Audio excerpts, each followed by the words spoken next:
முதல்ல எது உண்மையான அதிமுக அப்படின்றது அது ஒரு பெரிய கேள்வி.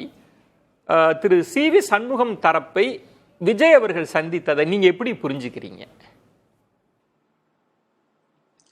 அதிமுகவை பொறுத்தவரை இப்பொழுது ஒரு பிளவை எதிர்நோக்கி இருக்கிறது. இதற்கு முன்பு இருந்த பிளவுகள் என்பது அதிமுகவுக்கு உள்கட்சிக்குள்ள ஏற்பட்ட பிளவு. இந்த முறை அப்படி இல்லை.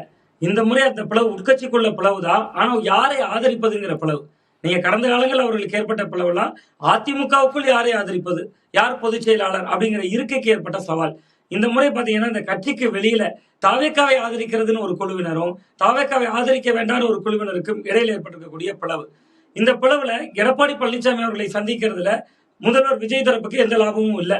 ஆனா இந்த தரப்பு நாங்க தாவேக்காவுக்கு ஆதரவு கொடுக்க போறோம் அப்படின்னு சொல்லக்கூடிய தரப்பு தான் சி.வி. சண்முகம் அவர்களுடைய தரப்பு.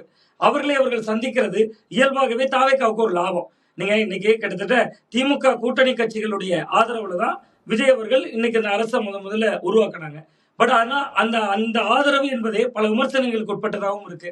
கிட்டத்தட்ட அவர்கள் முதல்ல தமிழ்தாய் வாழ்த்தை ஏன் மூன்றாவதா பாடுனீங்க அப்படின்னு முறுக்கிட்டு நின்னாங்க அந்த ஆதரவு கொடுத்த கட்சிகள்.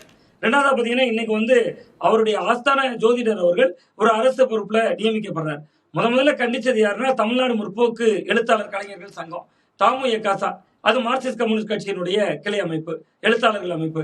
அது மட்டும் இல்லாம சண்முகம் அவர்களும் ஒரு காட்டமான அறிக்கையை அதற்கு வெளியிட்டு இருக்கிறார். இதை தவிர்த்திருக்கணும் அப்படிங்கிறார். அப்ப நித்திய கண்டம் பூர்ண ஐசும்பாங்க கிராமத்துல. அது மாதிரி கிட்டத்தட்ட இவர்கள் செய்யக்கூடிய செயல்பாடுகளுக்கு ஒரு பக்கம் பாராட்டு பத்திரங்களும் வருது. சிபிஎம் அலுவலகத்துக்குள்ள வந்தா கிட்டத்தட்ட கார்ல் மார்க்ஸே வந்தது மாதிரி ரொம்ப மகிழ்ச்சியும் வெளிப்படுத்துறாங்க ஒரு பக்கம். இன்னொரு பக்கத்துல கூர்மையான விமர்சனங்களையும் முன்வைக்கிறாங்க. அதுதான் இடதுசாரித்துவ அரசியல், அதுல சந்தேகமும் இல்லை.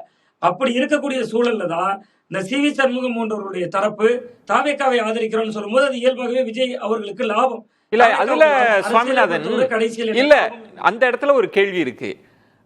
தற்காலிக லாபம்னு கூட அந்த இடத்த சொல்ல முடியுமான்னு தெரியல. ஏன்னா அவருக்கு 120ன்ற நம்பர் இருக்கு. நாளைக்கு நிச்சயம் அவங்க நம்பிக்கை கோரும் தீர்மானத்துல வெற்றி பெற்று விடுவார்.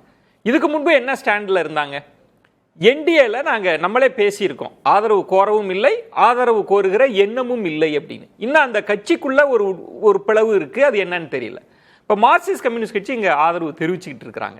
அவங்க நாங்க ஏன் தாவேக்காவை ஆதரிக்கிறோம்னு சொன்னதுக்கு காரணம் அதிமுகவுக்கும் திமுகவுக்கும் ஒரு பேச்சுவார்த்தை போகுது. இந்த அதிமுகவிற்குள் இருக்கிற உட்கட்சி குழப்பத்திற்கு பின்னணியில் பாஜக தான் இருக்கு, அதிமுகவுக்குள்ள பாஜக தான் இருக்கு, அதனால நாங்க அதை நிராகரிக்கிறோம்னு சொன்னாங்கல்ல. இப்ப இவர் திரும்ப அதிமுக தானே வாங்குறார். அப்ப இது திரும்ப ஒரு குழப்பம் தானே இருக்கு. அதாவது இப்ப இதுல என்ன லாபம் இருக்கு? ஆமா, இல்ல லாபம் இருக்கு சார். அது என்ன லாபம் நான் சொல்லிடுறேன். கிட்டத்தட்ட இப்ப சி.வி. சண்முகம் அவர்கள் செய்தியாளர்கள் சந்திக்கிறப்ப சொல்றாரு, நாங்க எந்த கூட்டணியிலும் இல்லைங்கிற. நீங்க பாஜக கூட்டணியில் அவர்கள் இருந்த வரைக்கும் தானே பிரச்சனை. இப்ப எடப்பாடி பழனிசாமி அவர்கள் பாஜக கூட்டணியில் இருக்கிறார். சி.வி. சண்முகம் தரப்பு அண்ணா திராவிட முன்னேற்ற கழக எம்எல்ஏக்கள் எந்த கூட்டணியிலும் இல்ல. சி.வி. சண்முகம் அவர்களே குறிப்பிட்டார், தேர்தலோடு கூட்டணி முடிந்து விட்டது, நாங்கள் யாரோடும் கூட்டணி. அந்த இடம் நீங்க சொல்வது ரொம்ப முக்கியமானது. இப்ப கூட்டணியில் இருந்து நாங்க வெளியில வந்துட்டோம் அப்படின்னு சொல்றது.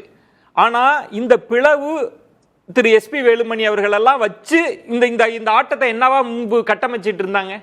இது பிஜேபி ஆடுகிற ஆட்டம் தான், அதிமுகவை உடைக்கும் சேர்க்கும் பிளவுபடுத்தும் அப்படின்னு. இப்ப திரு எஸ்.பி. வேலுமணி அவர்கள் தான் ரொம்ப டார்கெட் பண்ணப்பட்டாங்க. கடந்த முறை பாஜகவோட ரொம்ப நெருக்கமாக இருந்தது. ஏன் அதிமுகவை பாஜக கூட்டணிக்கு கொண்டு போனதுல திரு எஸ்.பி. வேலுமணிக்கு தான் முக்கிய ரோல்னு சொல்றப்ப இப்படி வந்துட்டாங்க, அதனால பாஜக இல்லைன்றது தான் அப்படிதான் பொசிஷன் பண்ணுவாங்களா தாவேகா தரப்புல? இல்ல சார், இப்ப என்ன ஆயிருச்சுன்னா, நான் என்னுடைய யூகம் சரியாக இருந்தா அதிமுகவில் இந்த பிரிவினர் கிட்டத்தட்ட ஒரு விஜய் அலை வீசியது தமிழகம் முழுவதும். அதை தாண்டி திராவிட முன்னேற்ற கழகம் கணிசமான சட்டமன்ற உறுப்பினர்களை பெறுது. அதிமுகவுக்கு இது படுதோல்வி ஒன்றும் இல்லை. இவ்வளவு பெரிய அலை வீசியதுக்கு மத்தியில 47 தொகுதிகள் ஜெயிக்கிறாங்க. ஆனா இவர்களுடைய நிலைப்பாடு இப்ப என்ன போகுதுன்னா, இனி அடுத்த 10-15 ஆண்டுகளுக்கு விஜய் என்கிற ஒரு ஆளுமை கோலோச்சலாம் தமிழக அரசியல் களத்துல. ஜெயலலிதா அவர்கள் இல்ல, கோயம்புத்தூர் மாவட்டத்துல 10 தொகுதிகள் ஒவ்வொருவருக்கும் தனிப்பட்ட அரசியல் கணக்கு இருக்கு. அதனோடு கிளை பின்னியதுதான் விஜய் அவர்களுடைய அரசியல் கணக்கும் நான் சொல்ல வரேன். கிட்டத்தட்ட வேலுமணி அவர்களுடைய தரப்புலாம் 10 தொகுதிகள்ல கடந்த முறை ஜெயிச்சிருக்காங்க. எடப்பாடி பழனிசாமி அவர்கள் தான் இன்னைக்கு முதல்வர். அந்த இடம் சுவாமிநாதன், அந்த இடத்துல இப்ப விஜய் அவர்களுக்கு இருக்கிற அந்த கிளீன் இமேஜ் இருக்குல்ல, அவர் எந்த பேகேஜும் இல்லாம வந்த ஒரு இடம் இருக்குல்ல. இப்ப அந்த ஒரு உட்கட்சி பிரச்சனை போயிட்டு இருக்கு. சபாநாயகர்கிட்ட இப்பதான் அவங்க கோரிக்கை, யார் இதுல உண்மையான அதிமுகன்றதெல்லாம் டிஸ்பியூட் இருக்கு. அதற்கு முன்பாகவே அவங்க விஜய் அவர்கள் சந்திக்க வேண்டிய அவசியம் என்னன்னு கேட்கிறேன். இபிஎஸ் சந்திக்காம சிவிசம், ஏன்னா நம்பரும் நாளைக்கு இருக்கு, 120ன்றது இருக்கு, அவருக்கு கடிதத்திலே கொடுத்தாச்சு. அதை தாண்டி என்ன கணக்குல சந்திக்கிறாருன்னு நினைக்கிறீங்க? ஆமா சார், அதுல ரொம்ப முக்கியமா அவர் என்ன நினைக்கிறாருன்னா, திமுகவின் கூட்டணி கட்சிகளை பறித்துக் கொண்டார். சில கிட்டத்தட்ட அந்த கூட்டணி கட்சிகள் வந்து சொல்றாங்க, நாங்க வந்து திமுகவோடு உறவு தொடரும். காங்கிரஸ் போன்ற கட்சிகள் தான் முற்றிலும் புறந்தள்ளிட்டு வந்துட்டாங்க. அதிமுகவிடமிருந்து தலகர்த்தர்களை பறிக்க முயற்சிக்கிறார். நாளைக்கு ஒருவேளை இவர்கள் வாக்களித்தாங்கன்னா, எடப்பாடி பழனிசாமி அவர்கள் நடவடிக்கை எடுத்தா அது தகுதி நீக்கம் வரைக்கும் போலாமே. கட்சியினுடைய பொதுச் செயலாளர் அவரு. நீங்க 32 உறுப்பினர்களாக போய் ஆதரிச்சாங்கன்னா அது கட்சிக்குள் ஏற்பட்ட பிளவு. இல்லைன்னா அது தகுதி நீக்கமாகும். தகுதி நீக்கமானாங்கன்னா நீங்க கிட்டத்தட்ட அவர்கள் வாக்களித்தாங்க, தகுதி நீக்கமானாங்க.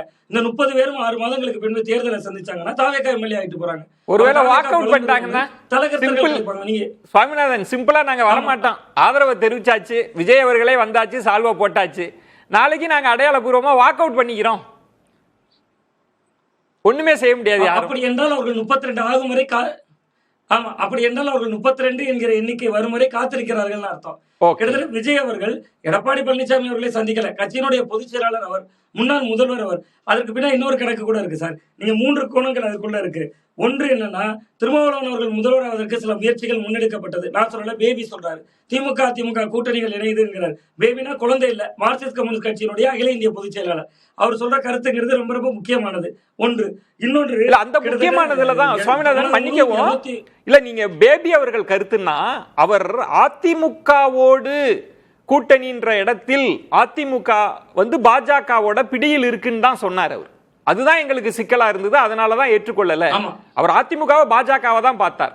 இப்ப விஜய் ஆதரிக்கிற சிவி சண்முகம் தரப்பு வந்து பாஜகவோட எந்த நிழலும் இல்லாத அதிமுகன்னு விஜய் தரப்பு தான் சொல்லணும் இல்லைங்களா? தாவேகா தரப்புல தான் சொல்லணும். ஆமா, நிச்சயமா சார் சொல்லணும். இன்னும் தாவேகா தரப்பு ஒன்னே ஒண்ணு இருக்கிறது. எடப்பாடி பழனிசாமி அவர்கள் மீது விஜய் அவர்களுக்கு இயல்பாகவே ஒரு சிறிய மனத்தாங்கல் இருக்கலாம். தமிழகம் முழுவதும் 234 தொகுதியில வேட்பாளரை போடுகிறார். எடப்பாடி தொகுதியில மட்டும் அந்த வேட்பாளர் என்ன ஆனார்? அவ கிட்டத்தட்ட அவருக்கு அங்கிருந்தே தொடங்குகிறது அந்த முரண். அப்ப இயல்பாகவே அதுல அவருக்கு லாபம் தானே. திமுகவிடம் இருந்து கூட்டணிகளை பறிக்கிறார், அதிமுகவிலிருந்து தலகர்த்தர்களை பறிக்கிறார். எப்படி பார்த்தாலும் இந்த தேர்தலுக்கு வீசியது விஜய் அலை. ஓகே, நீங்க சொல்வது வந்து எப்படி பார்த்தாலும் தாவேகாவுக்கு லாபம்ன்ற ஒண்ணு. ஆனா இன்னொரு விஷயத்தையும் நீங்க சொல்றீங்க, திமுக கூட்டணி கட்சிகளோட அவங்க மேல முழு நம்பிக்கை இல்லை, நமக்கு இந்த இவங்களோட ஆதரவு தான் தேவைப்படுன்ற அதுதான் சொல்ல வரீங்க. ஆமா, நிச்சயமாக இல்லை சார். அது இருந்திருந்தா தொடர்ந்து இப்படி அறிக்கைகள் வரும்பொழுது நீங்க திமுக தாங்குவாங்க, எதிர் விமர்சனங்களை தாங்குவாங்க. திமுக 75 ஆண்டு பாரம்பரிய கட்சி. விஜய் அவர்களை பொறுத்தவரை எதிர் விமர்சனங்களை எப்படி நினைக்கிறாங்கிறத பொறுத்து இருக்கு.